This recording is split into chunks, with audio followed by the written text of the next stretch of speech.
Swayam Prabha. Digital India. Educated India.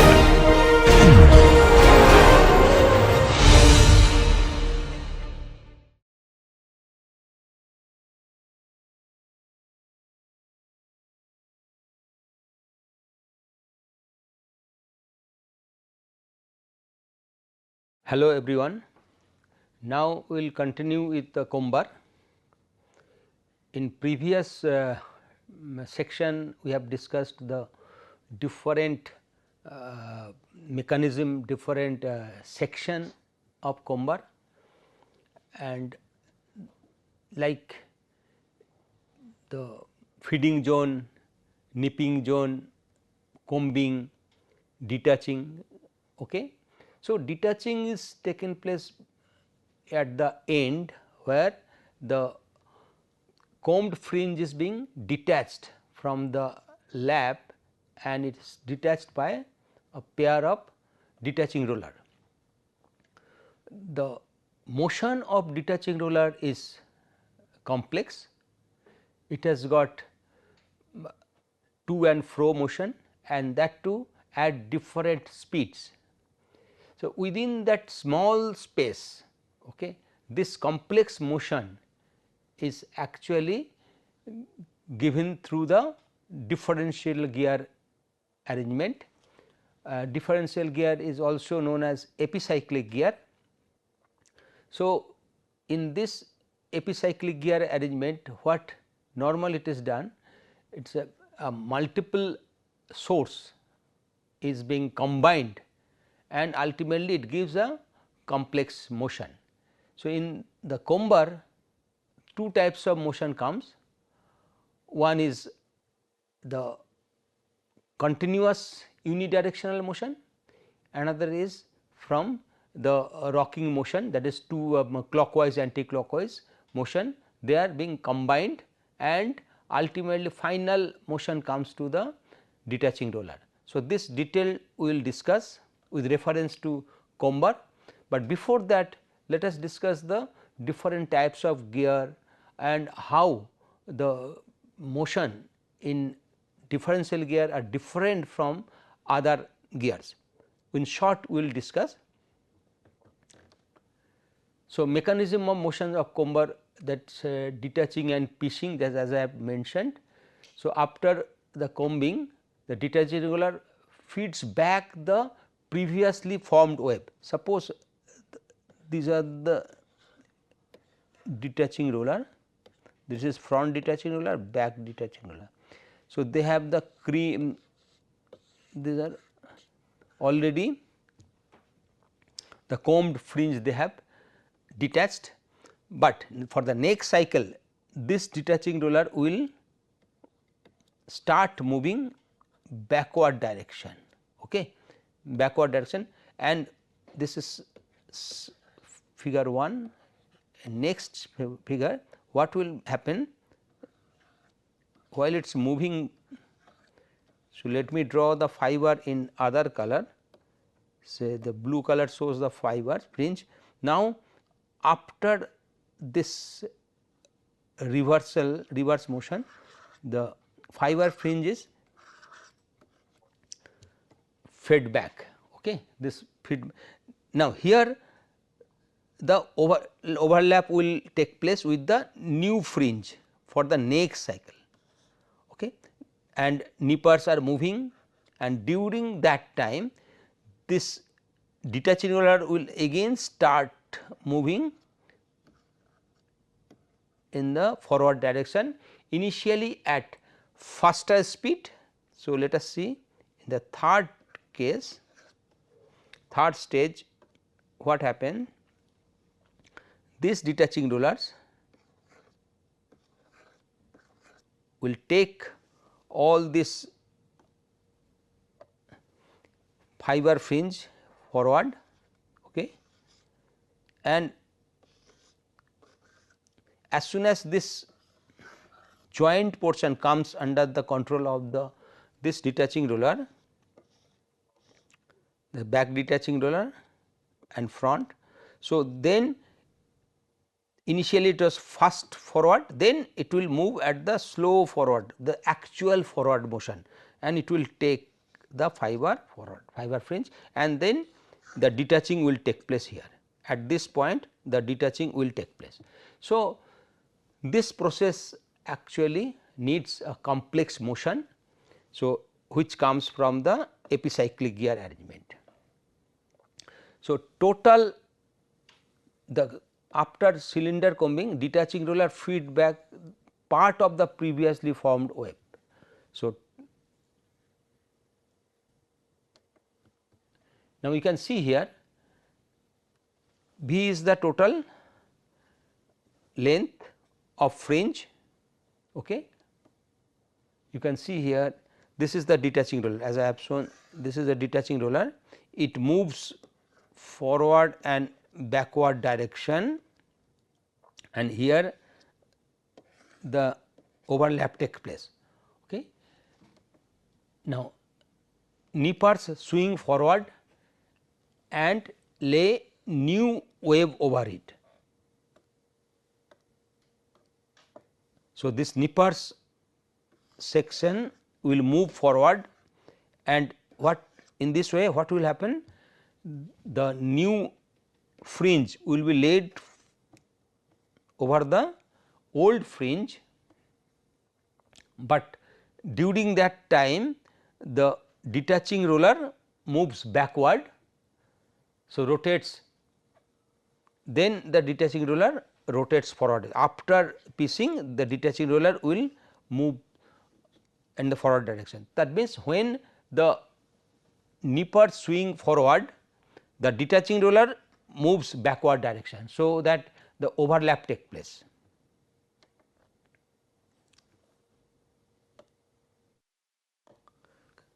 So, take new wave through the comb and out of the sheet, that is detaching roller. So, that V is effectively 81 millimeter. So, that much the movement will be there, the forward total forward movement will be say 81 millimeter,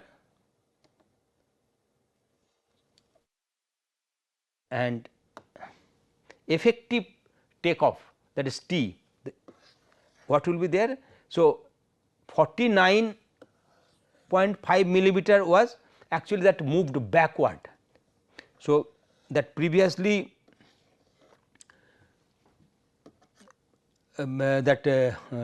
pieced, previously actually detached wave, already combed wave is moved backward by 49.5 millimeter, because this is the an example only, that is moving backward, and then the effective movement, forward movement, this forward movement includes the fast forward and slow forward.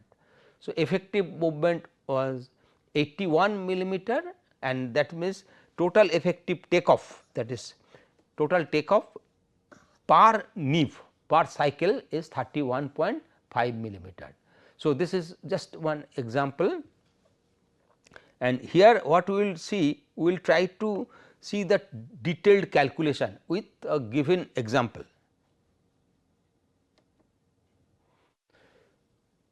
So, you can see here the epicyclic gear, it has got two motions. The motion A is the rapid accelerating motion, okay, forward motion, and B is a continuous motion, continuous say forward motion, continuous forward motion is B, and A, this is A, has got positive and negative. So, positive motion, only positive motion is B, and A has got both positive and negative motion, but all the A magnitude wise A is higher.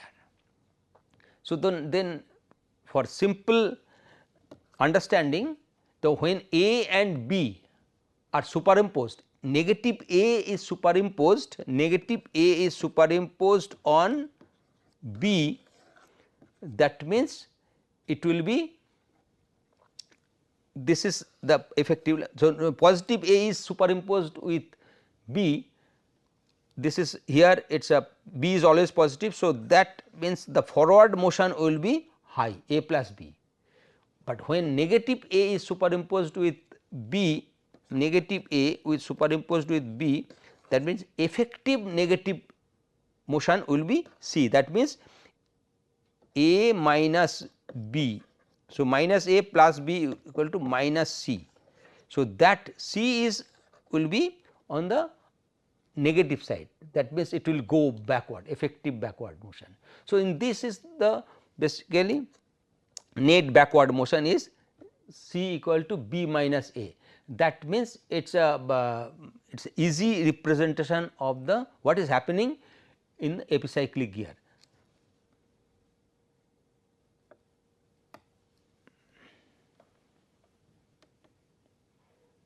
So, unequal movement is achieved by intermittent rotation, that means plus minus A, which is coming from nipper shaft via cylinder shaft via the nipper shaft. That means, nipper shaft and cylinder shaft, they have some complex arrangement which gives the intermittent motion clockwise anti-clockwise,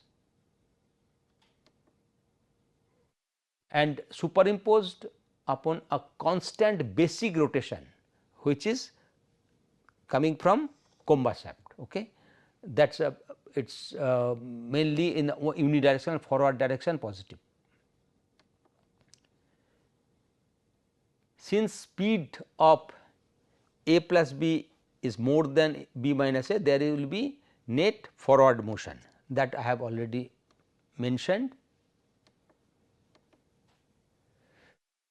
So, basic gears are of different types. So, one is simple gear, then compound gear train, reverted gear trains and epicyclic gear trains. So, in our discussion basically we will concentrate only on the epicyclic gear trains, but before that we must understand how these epicyclic gear trains are different from the other type of gear trains.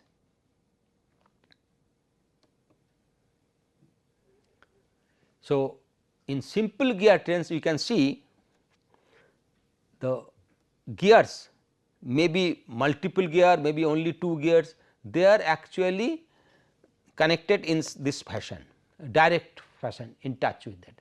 So, here the gear transmission ratio is actually calculated, it is equal to ratio of output speed to input speed. Okay. So, that is the so gear of number 1, 2, 3 angular speeds are N1, N2, N3, N4. So, different gears. So, now we can calculate the speeds if we know the driver speed, say N1 is the driver, and if we know the number of teeth of these gears, say Z1, Z2, Z3, Z4 respectively, and we can calculate the speed. Here you can see at 4 in this gear, say in 4 what we will do, in 4 by N1, N1 is driver speed. So, N1 is known here. So, we have to we want to know the N4. So, in this way we can get Z1 by Z2, Z2 by Z3, Z3 by Z4. So, in this way it goes on, we can do a number of gears. So, here the thing is that one we have to see this is the driver, in the numerator all everything will be in the driver and denominator will be driven. So, for first pair, so 1 and between 1 and 2, 1 is the driver. So, that is why Z1 by Z2 number of teeth of first gear divided by in the denominator number of teeth in the second gear. So, similarly, for between 2 and 3, so 2 is the driver, so Z2 by Z3, similarly Z3 by Z4. So, here after cancelling out everything, so it will become effectively the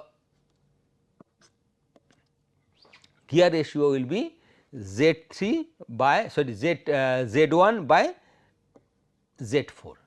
So, for this, so if we have say 3 gears, so we want to know N3, so N3 by N1 will be driver, which one is driver? So, Z1 by Z3. Okay. In this way we can calculate. This is very simple, it is called simple gear train. So, even simple gear train we can have different types of gears. This is the worm gear, okay, right hand worm gear, left hand worm gear. This also works the equation of simple gear train, but here the thing is the which we have the difference between the worm gear and simple gear. It is that here the driver may be anything, say 1 can be driver and 4 can also be driver. So, that can transmit motion, but here the only this gear plain gear, right hand worm gear, worm wheel and the left hand worm wheel, this worm wheels are the driven, driver will be the this worm gears will be the driver. So, this will be driver, this will only be the driven, because we cannot drive the from the this wheel to the gear, because we need a motion which is tangential to the axis. So, that is why here the motion transmission will be unidirection. Another advantage of this, the difference is there, here worm and worm wheel we can use, worm gear and wheel arrangement we can only use where we need to reduce only reduce the speed. So, reduce the speed to a larger extent. So, that is why we cannot increase the speed here, we can only reduce the speed to a larger extent. So, that is which, but we can also do in case of normal gear, but here it will require a larger size of wheel. Now, let us take one example.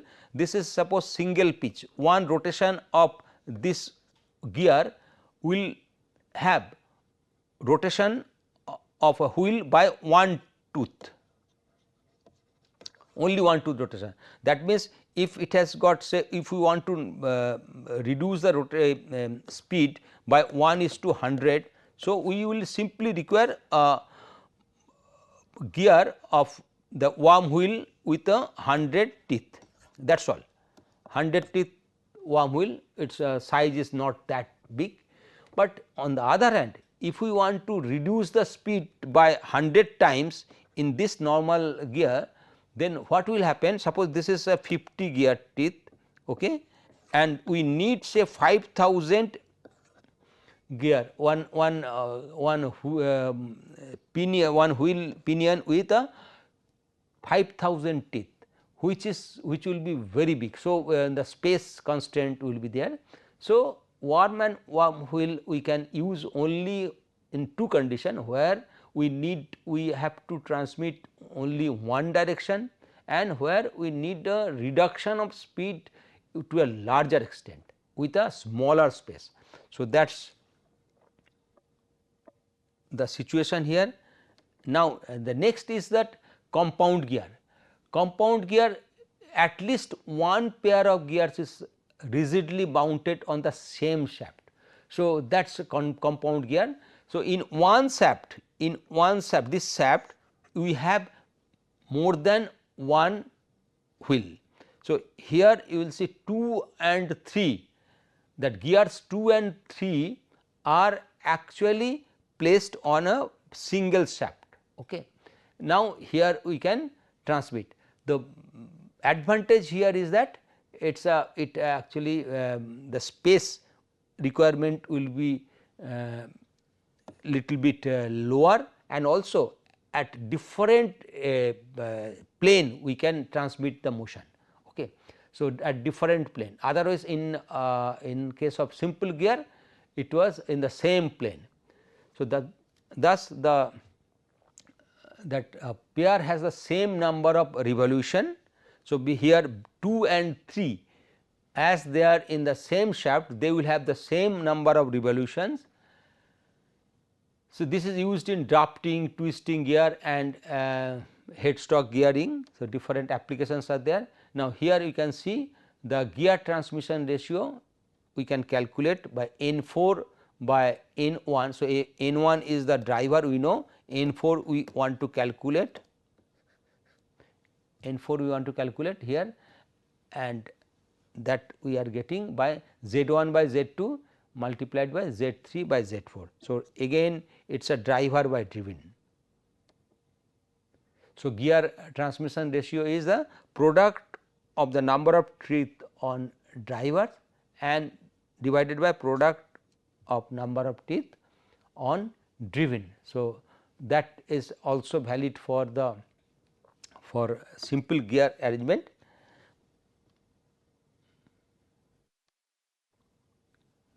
Now, reverted gear trains, first and the last gear are mounted loosely on the same axis. So, this is the first gear 2, 3, 4.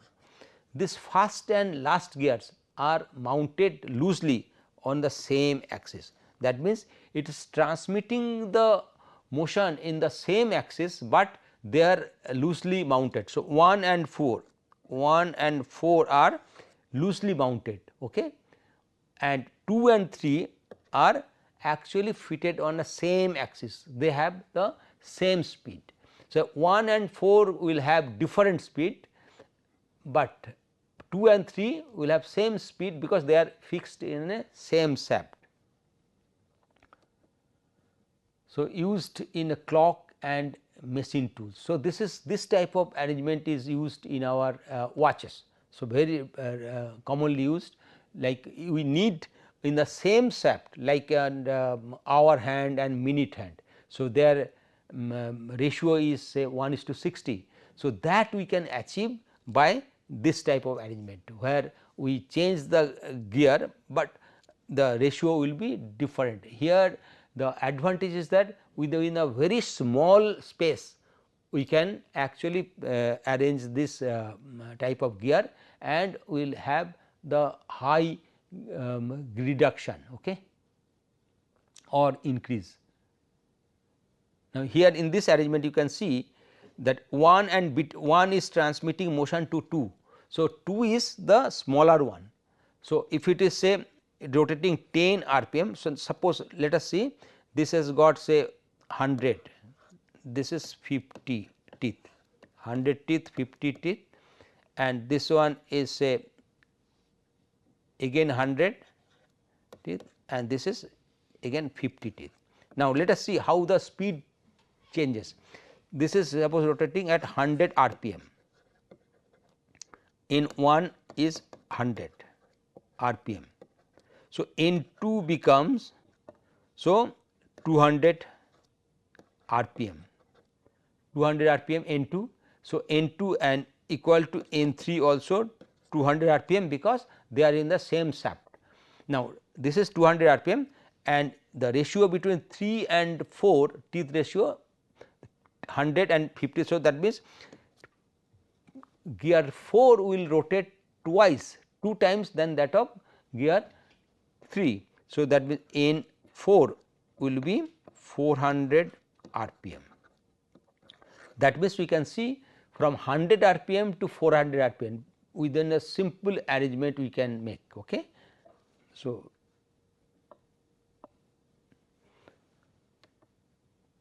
used in epicyclic gear trains in a modern combat. So, this type of arrangement is also used in a epicyclic gear to vary the direction and speed of the detaching roller motion.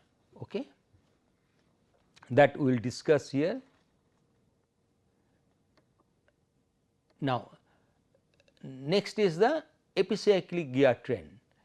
It is the one which the axis of some gears have motion. So, till now what we have discussed the other gears, this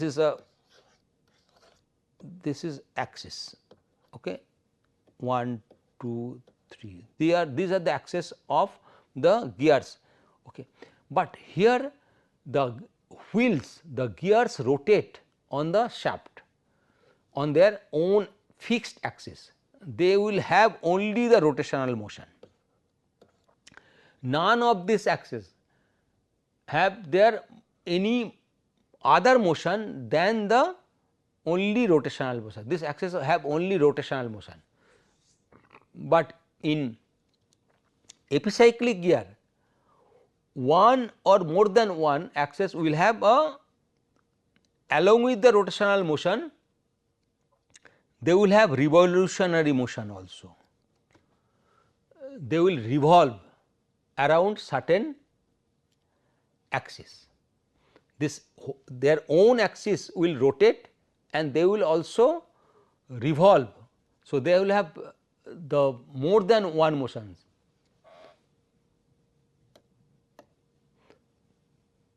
So, the axis of some of the gears have motion, that is important, employed to make more compact gear reduction than compound gear reduction. So, they want to reduce the gear, that is they want to reduce the speed, but in a very compact place. So, where we do not have large space like in a car, okay. In a car, in a vehicle we have a very small space. So, we want to reduce the speed, that we can do using the epicyclic gear train or planetary gear train. Planetary gear we call it as planetary gear because it works like a planet where the revolution is also there. Like our earth rotates on its own axis and as well as it revolves around the sun. So, that the planet's movement is actually like this. Now, we can see here this is the arrangement, simplified arrangement of the epicyclic gear, where A is a fixed gear, that means it revolves only, it rotates on its axis. This is the axis, A rotates on its axis and another gear which is connected with A gets motion from A, but with an attachment is there. It is attachment, this is called arm. The attachment is called arm and the B, when arm rotates, suppose arm has got rotation, arm helps the gear B which is known as planet to revolve around A. This helps in revolve around A. So, when arm does not have any motion, say arm is fixed, then the assembly will work as a simple gear. So, when A rotates, B only rotate. So, between that, so this system will work as a simple gear when arm is fixed, but when arm has got rotation, that means it will actually take the axis of gear B around the gear A. So, in the center the gear A is there, that is why it is called sun. This is sun gear, and this gear B as it has its axis revolves around the sun, it is called planet. This is called planet, okay. And the arm, the function of arm is to help the planet revolve around the sun. So, that is how their basic three components are there. Components are sun, planet, and this is the arm.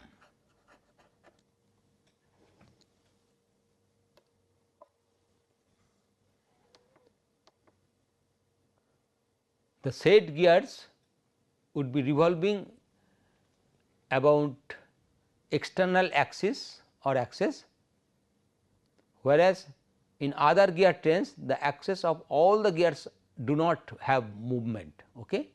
They do not have any motion, only the gears rotate on their axis, as I have already mentioned. Now, this is the arrangement here. Now, we can see in this gear A is the sun gear, as I have mentioned. Gear B is the planet, and gear B rotates on its axis, also revolves around the periphery of the gear A, which is known as sun gear. Okay? And the lever C is called arm, which gives the planetary motion to the gear B. So, that in absence of C, this system will work as a simple gear, but when C has rotation, that is why it gives the planetary motion. This planetary motion, it gives the planetary motion to the gear B. Now, what we will do? We will see the animation where the A, B and C will have different types of motions, and we will discuss here in 3 types of motion. One is the single degree of freedom, 2 degrees of freedom and 3 degrees of freedom. Single degree of freedom means when only one gear will have rotation, other will not have any rotation, and 2 degrees of freedom means the two sections will be rotating, will have motion, and 3 means all 3 will rotate. So, let us see the animation.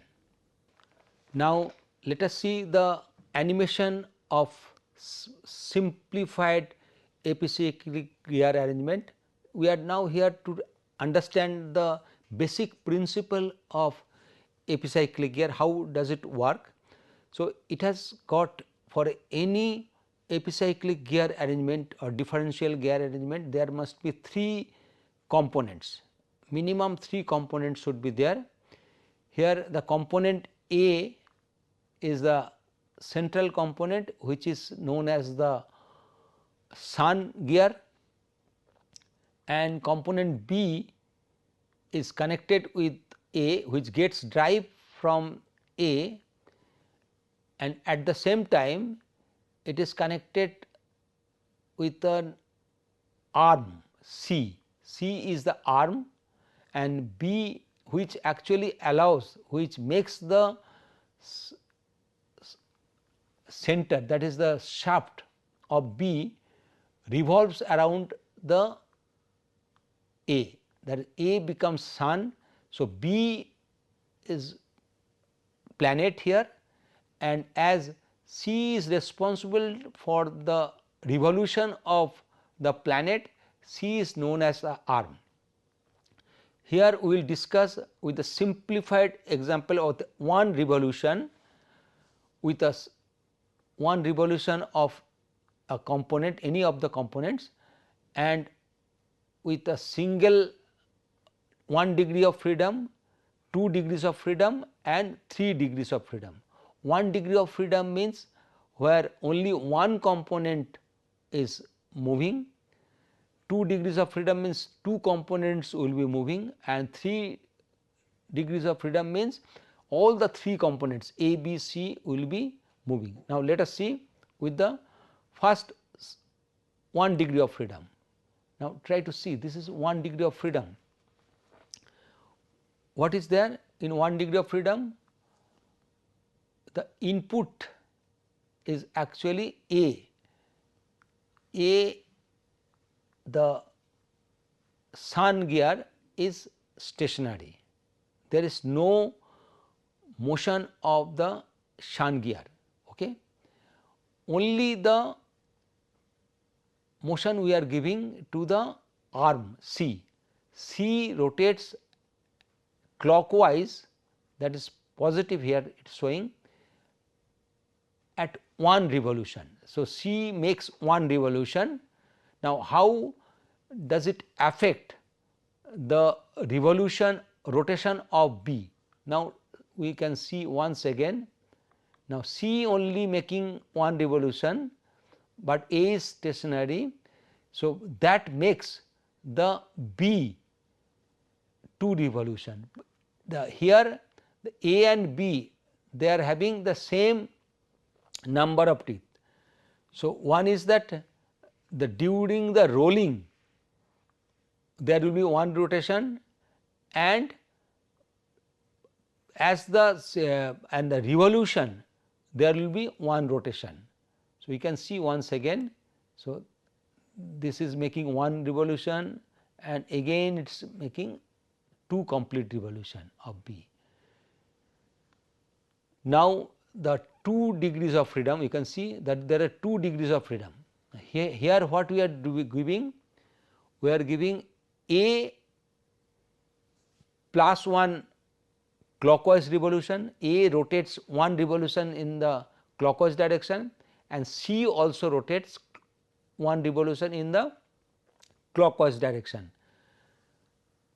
So, how does it affect? So, output of B becomes 1, earlier it was 2. So, as A is rotating in the same direction, so you can see the motion here, you can see there is, you can see that B is rotating only in 1 revolution. Okay. So, and for 3 degrees of freedom you can see A rotates at the opposite direction. So, A, it is again 2 degrees of freedom, A rotates opposite direction, that is A is minus 1, C is rotating in the clockwise direction, A is rotating in the anti-clockwise direction. So, what we are getting? The output we are getting B as plus 3. So, B rotates in the clockwise direction 3 revolution, we can see here. So, here is the 3 revolution we are achieving. So, with the 1 negative revolution of A and 1 positive revolution of C results 3 positive revolution of B. So, that is how the combination works. So, we have got 2 degree of freedom, so and 1 single degree of freedom that we have discussed here. So, with this combination, different direction and number of revolution, we can achieve a wide range of output speed.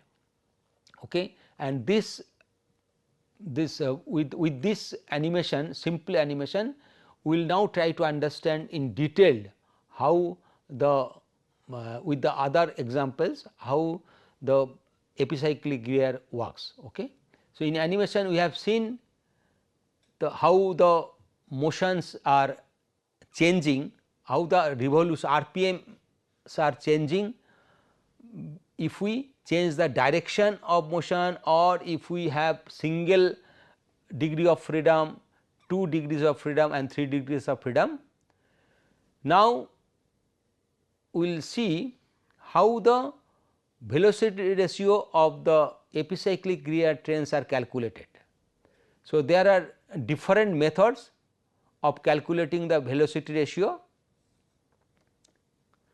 These are tabular method, formula method and instant center method or tangential velocity method. These 3 methods are there, and here we will discuss only one method and we will do all the calculations based on that particular method, which is tabular method. Tabular method we will discuss to calculate the velocity ratio.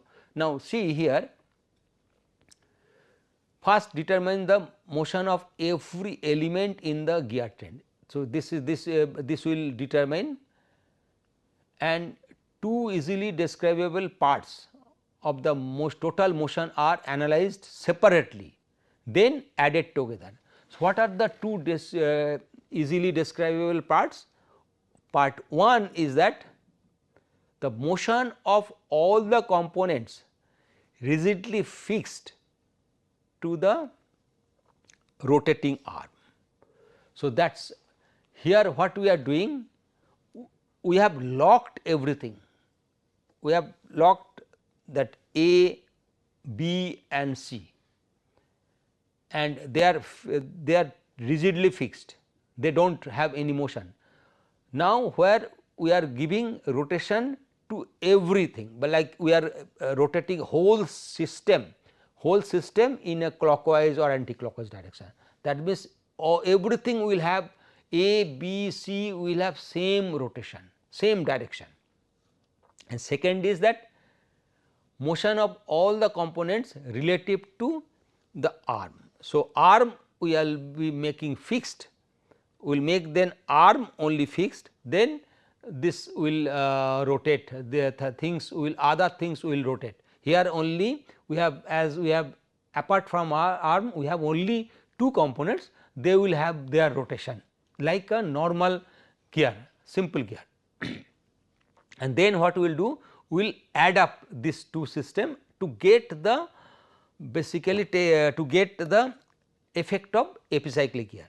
So, the first thing is that we are rigidly fixing the all this component relative to the arm, and the arm is rotating, that means everything is rotating, rotating, and then the arm component is making fixed, arm is actually does not have any rotation, then rest of the motion will have the simple gear type motion, and if we add these two we will get the velocity ratio of the epicyclic gear system.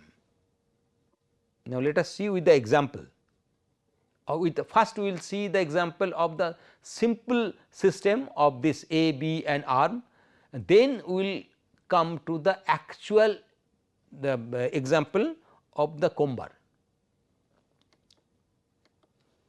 Now, this is the system here. Now, whole system is locked, revolving only the arm with the arm. So, arm A, B will have the same speed because they are being locked, okay? Everything is locked. So, plus y revolution is given. So, arm has got plus y, gear A and B will also have the speed of plus y also. And next step, this is the first step. In next step, what happened? Now, what we are doing, we are actually locking the arm. Arm is fixed, we are not giving any motion to arm. That means, the rest will be working as a normal simple gear. Now, here the sun gear is given plus x, sun gear is rotating at plus x speed, then the gear B, which is planet gear, will rotate in other direction, that is negative direction, this is plus, this is the negative direction, and as I have discussed, they will work as a simple gearing system. So, output speed of B will be input speed x, that is a driver speed, multiplied by Z A by Z B, where Z A and Z B are the number of teeth of A and B respectively. So, we have calculated the speed of the gear B when there is no speed, that arm, there is no motion of arm. Now, the step 3 is simply add both A 1 and 2. So, if we add this column, arm will have effective speed of plus y. sun gear A will have effective speed of y plus x, and gear B, which is planet gear, will have effective speed of plus y minus x multiplied by z A by z B. So, in this simple way we can calculate the speed. Now, with an example, with simple example, let us see how the direction of motion or how the number of degree of freedom changes the speed of the output gear, which is B.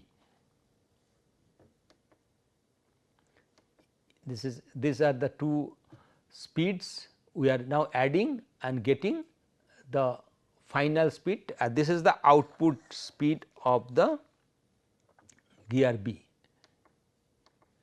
Now, let us see example, sun gear is fixed here. If sun gear is fixed, then its RPM N A is 0 if it is fixed. So, only single degree of freedom, okay, 1 degree of freedom, sun gear is fixed. So, where from earlier example we have seen sun gear has y plus x. So, y plus x will be 0, sun gear has got 0 speed, okay, gear A. Now, the arm is rotating, keeping the sun gear fixed, arm is rotating by 30 rpm in positive side, plus 30 rpm. So, NC is 30. So, what is NC? Let us see. NC is nothing but y,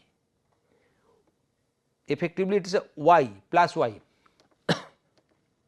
So, plus y is 30,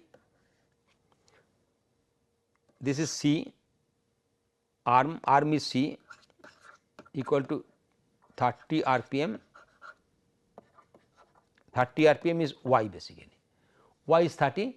If y is 30, from this equation we will get x will be minus 30, x is minus 30. So, we have calculated x, and now we know the RPM of planetary gear B is, from earlier example, let us go back, you can see y minus x by z A by z B, that is the speed of output gear B. So, you can see here this is the thing. So, 30 minus 30 by z A by z B. So, y minus x by z A by z B,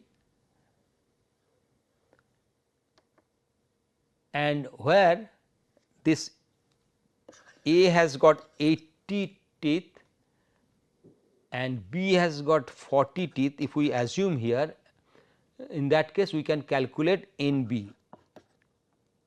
What is NB? NB becomes 90 in positive direction. So, what we are achieving here, this is fixed, A is fixed. Now, only B is rotating, only B is only arm is rotating with 30 rpm. Arm is rotating only in a 30 rpm. If arm rotates 30 rpm, it will result the NB rotates at 90 rpm. Okay. So, arm rotates in positive in plus 30 rpm, okay, which will have NB rotates plus 90 rpm. Okay.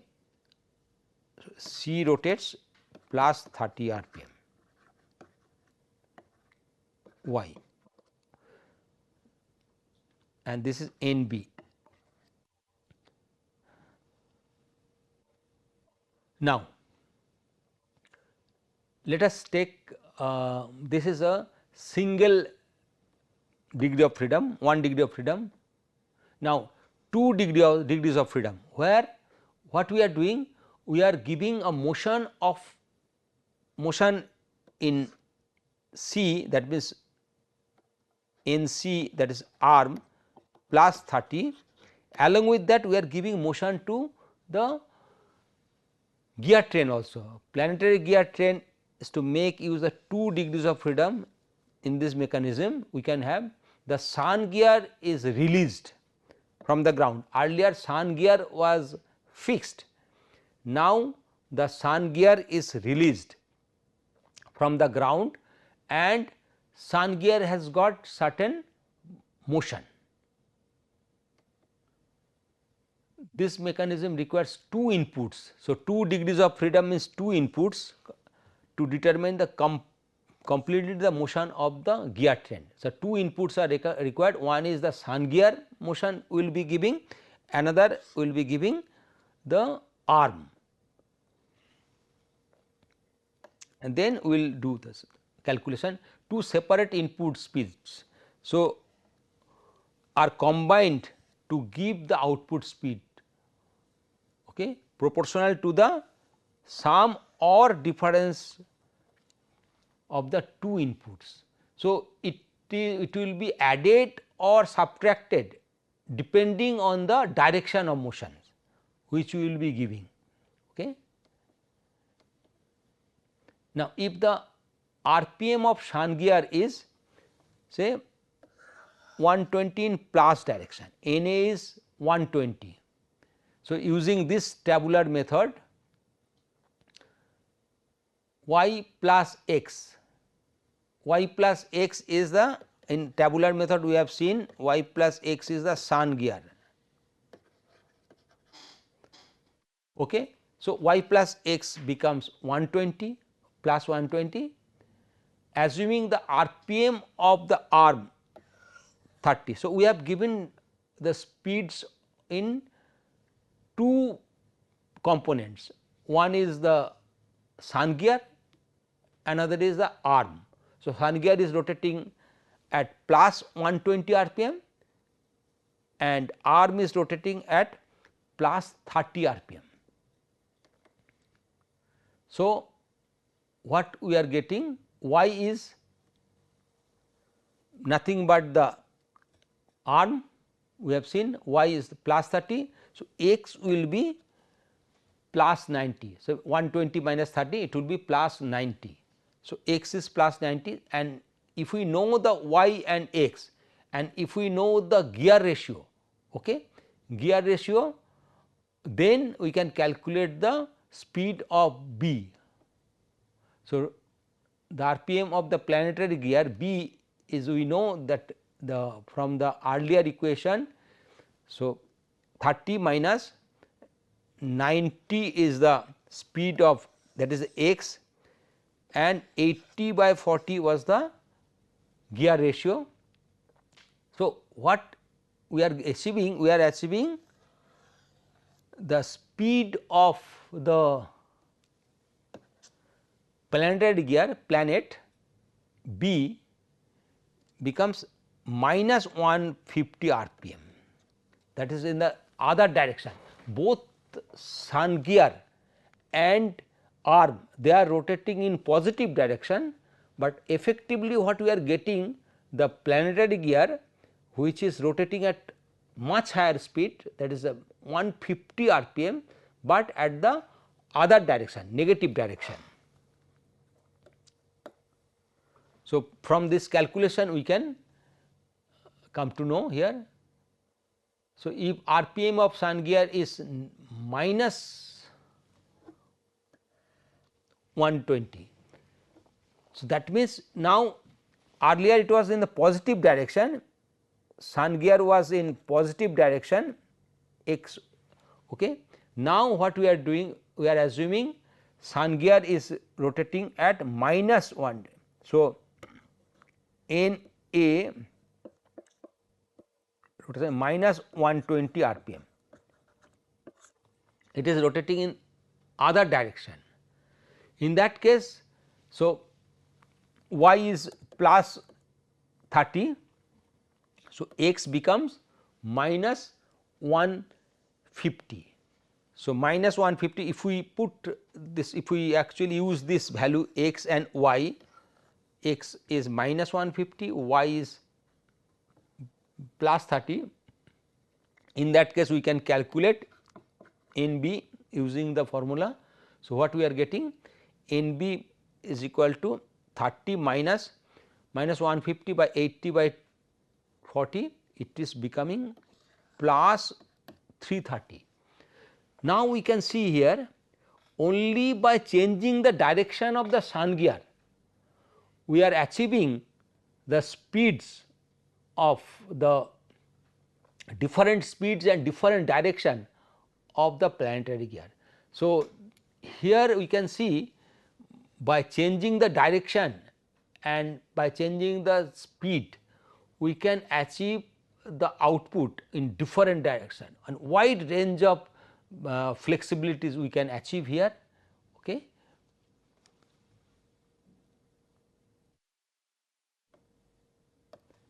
So, if suppose in this example, let us take, we are using the speed of the sun gear minus, so minus 60. So, we are not going to that extent. So, N A becomes minus 60 RPM. What happens? So, N A, so N C will be plus 30 RPM, N C is plus 30 RPM. So, N C, what is N C? N C is nothing but y, okay, and N A is x plus y, x plus y. So, x plus y, so x plus y equal to, so x plus 30 equal to minus 60. So, x will be minus 90 RPM. So, x is here minus 90 RPM. Now, we can calculate the N b, N b 30 minus 90 by 80 by 40. What will happen? 30 plus 90 multiplied by 2. So, 30 plus 180, okay, 210 RPM. 210 RPM. So, in this way we can calculate, if we change the speed, how the others speed of other components changes, that we can calculate easily by using the tabular method. Now, try to see the steps here. Again, the whole system is locked and only arm is rotating its speed. So, that means the whole system will rotate at the arm's speed, that means plus y. Then arm is locked, that arm has got 0 speed. So, rest other gears will have the rotation in the same direction, they will have the rotation in the same direction. So, as a simple gear system, and then we are adding. So, this, and now here we have given the example of only 3 components, the arm will also be there, but only 3 components are there. Okay. Now, here we can have say n number of components, and only thing, the number of columns will change depending on the number of gears in this train. Okay. Otherwise, rest the systems will be exactly same, the treatment will be in the 3 steps only, and we can calculate the speed. Okay. Now, here the best thing is that, first thing is that we have to identify the components, which one is sun, which one is arm, and which one is which are the planets. So, that is important. Now, the thing is that there may be more than one planet or more than one arms or maybe, but one thing we have to see, the planet will have the both the rotation on its own axis, and it has got the axis will have the motion. Typically, it is a revolving motion, it will be revolving around one gear which is sun. Okay, that is a sun will not have its axis will not have any motion. So, that if we can identify this arm, which one is arm, which one is planet, which one is sun, then the rest calculations will be very simple, and in this we will give example with the basic basic understanding. We will actually give example. We will discuss the epicyclic gear in two stages with the actual gearing system. First we will discuss in this next section it is a comber, then later we will discuss on the in speed frame also we use this type of gearing system. So, here we will see that an intermittent rotation I is superimposed on the constant rotation in C, that is constant rotation. Here you can see in the comber one intermittent motion I, which is coming from the basically nipper shaft, okay, which is superimposed with a constant rotation which comes from the cylinder comb. So, that actually, and it is generated from the comb shaft in the which is feeding to the epicyclic gear. So, these two motions are going to the epicyclic gear train and which actually drives the detaching rollers. Okay.